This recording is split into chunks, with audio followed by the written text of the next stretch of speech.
बहुत समय पहले की बात है। एक छोटे से गांव में एक साधु रहते थे। वो बहुत ही शांत स्वभाव के थे और अपने जीवन साधारण तरीके से जीते थे। साधु जी गांव के सभी लोगों को धार्मिक उपदेश देते थे, ध्यान सिखाते थे और सच्चाई की राह पर चलने की प्रेरणा देते थे। गांव वाले उनके बहुत ही आदर करते थे, क्योंकि साधु जी का जीवन अहिंसा, सत्य और परोपकार का आदर्श था।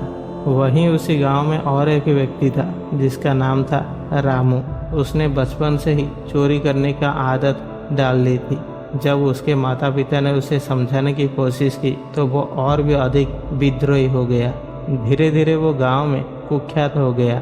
गांव के लोग उसे डरने लगे और उसके खिलाफ शिकायत करने से भी कतराते थे। रामू ने अपने आदत को कभी नहीं बदला। वो चोरी करता और उन पैसों से अपने जीवन जीता। उसे कोई परवाह नहीं था कि उसके द्वारा की गई चोरी किसी गरीब व्यक्ति का नुकसान कर सकती है। उसे बस अपनी ज़रूरत को पूरी करनी थी और वो इसके लिए किसी भी हद तक जा सकता था। एक दिन रामू को पता चलता है कि साधु जी के पास एक अमूल्य रत्न है जिसे वो अपने पास रखते हैं।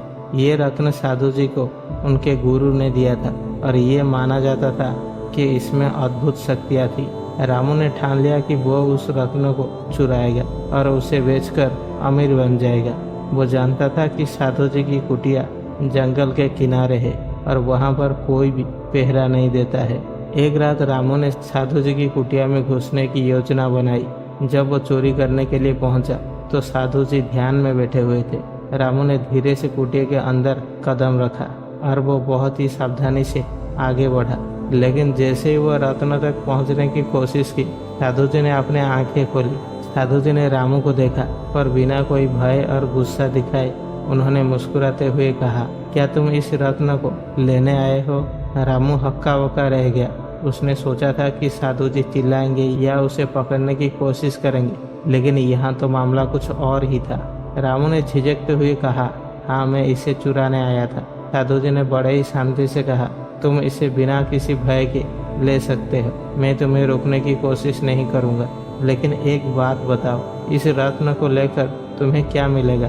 रामू ने बोला, मुझे बहुत सारा धन मिलेगा, मैं अमीर बन जाऊंगा। साधु जी ने कहा, क्या तुम सच में अमीर बन जाओगे?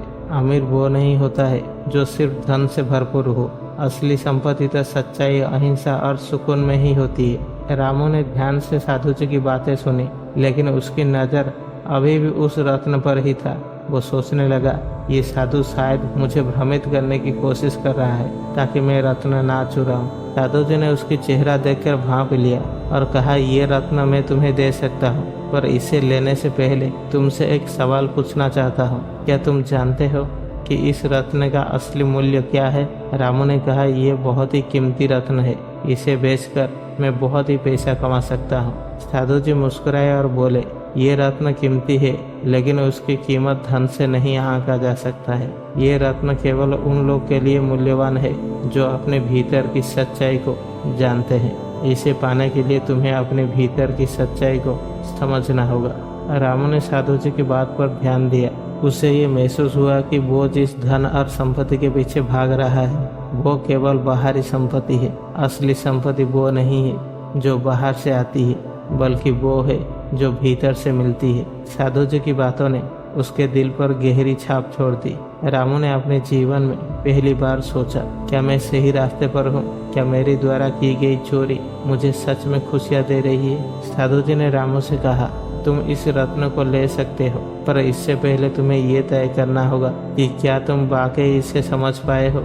अगर तुम्हें इस रत्न का महत्व समझ में आ गया है तो तुम इसे लेने की इच्छा नहीं रखोगे। रामू ने कुछ समय के लिए सोचा। उसे ये एहसास हुआ कि साधु जी की बातें सच्ची थी।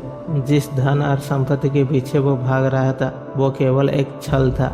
उसकी असली खुशी, सुकून और संपत्ति उसकी आत्मा के भीतर ही थी, जिसको उसने कभी पहचाना ही नहीं। रामू ने अपने कदम पीछे खींचे और साधु जी के चरणों में गिरकर क्षमा मांगी। उसने कहा कि मुझे माफ़ कर दीजिए, मैं बहुत ही अंधेरे में जी रही थी। आज आपने मेरी आंखें खोल दी। साधु जी ने रामू को उठाया और कहा, सत्य का मार्ग चुनने में कभी भी देरी नहीं होती है। अब तुम सत्य मार्ग पर चलो और अपनी आत्मा की सच्चाई को पहचानो, यही तुम्हारी असली संपत्ति होगी। उस दिन के बाद से रामू ने चोरी छोड़ दी और साधु जी के चरणों में रहकर जीवन का सही मार्ग अपनाया। धीरे धीरे रामू गांव के लोगों की नजरों में बदल गया। अब वो एक चोर नहीं बल्कि एक सच्चा इंसान बन गया था, जिसने अपने जीवन की असली संपत्ति को पा लिया था।